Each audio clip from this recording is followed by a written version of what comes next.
ఏడో రుచి ఇదొకటి ఉందని తెలుసా? ఎప్పుడైనా విన్నారా దీని గురించి?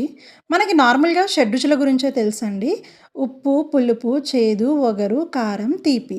ఇవి మాత్రమే తెలుసు మనకి. వీటిని షడ్‌రుచులు అంటారనమాట. ఏడో రుచి ఇంకొకటుందండి. అదే ఉమామి అనమాట. ఈ ఉమామి రుచి మనకి ఎక్స్‌పీరియన్స్ అవ్వాలి అంటే, మనం మీట్‌లో గానీ, సీ ఫుడ్స్ గానీ తీసుకున్నప్పుడు, మనం ఈ టేస్ట్ అనేది ఎంజాయ్ చేయగలం. అండ్ ఇది ఉమామి అనేది జపనీస్ లాంగ్వేజ్‌లో దీని మీనింగ్ వచ్చేసి ఆహ్లాదకరమైన రుచి అండి. ఇప్పుడైతే నేను నెత్తలు చేయబోతున్నాను.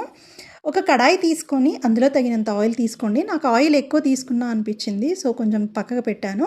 అందులో జీలకర్ర తీసుకోండి. జీలకర్ర తీసుకొని కొంచెం ఫ్రై అవ్వగానే ఆనియన్స్ తీసుకోవాలనమాట. ఆనియన్స్ కూడా కొద్దిగా ఫ్రై అవ్వగానే పచ్చిమిర్చి, మనం ఏవైతే ఈ నెత్తళ్ళు ఫస్ట్ ఫ్రై చేసుకోవాలండి. ఒక 3, 4 మినిట్స్ ఫ్రై చేసుకోవాలి.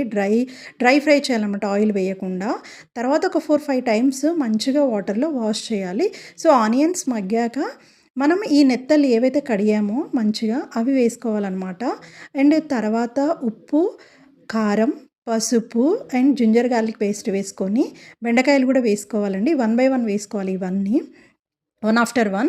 అండ్ బెండకాయలు కూడా ఒక 1 మినిట్ ఫ్రై చేశాక టొమాటోస్ వేసుకోవాలనమాట. టొమాటోస్ మంచిగా మగ్గాక ఒక 4-5 మినిట్స్ ఫ్రై చేశాక టొమాటోస్ మంచిగా మగ్గుతాయనమాట. ఏదైతే మనం చింతపండు తీసుకున్నామో చింతపండు నుంచి గుజ్జు తీసి గుజ్జు వేసుకోవాలనమాట. ఒక టీ గ్లాస్ వాటర్ వేసుకోవాలి. అండ్ మంచిగా మరగపెట్టాక నేనైతే కొబ్బరి పొడి యాడ్ చేశానండి. ఒక చిన్న టీ స్పూన్ చొప్పున కొబ్బరి పొడి అండ్ గరం మసాలా, ధనియాల పొడి యాడ్ చేశాను. 5 మినిట్స్ తర్వాత టేస్టీ కర్రీ రెడీ. ప్లీజ్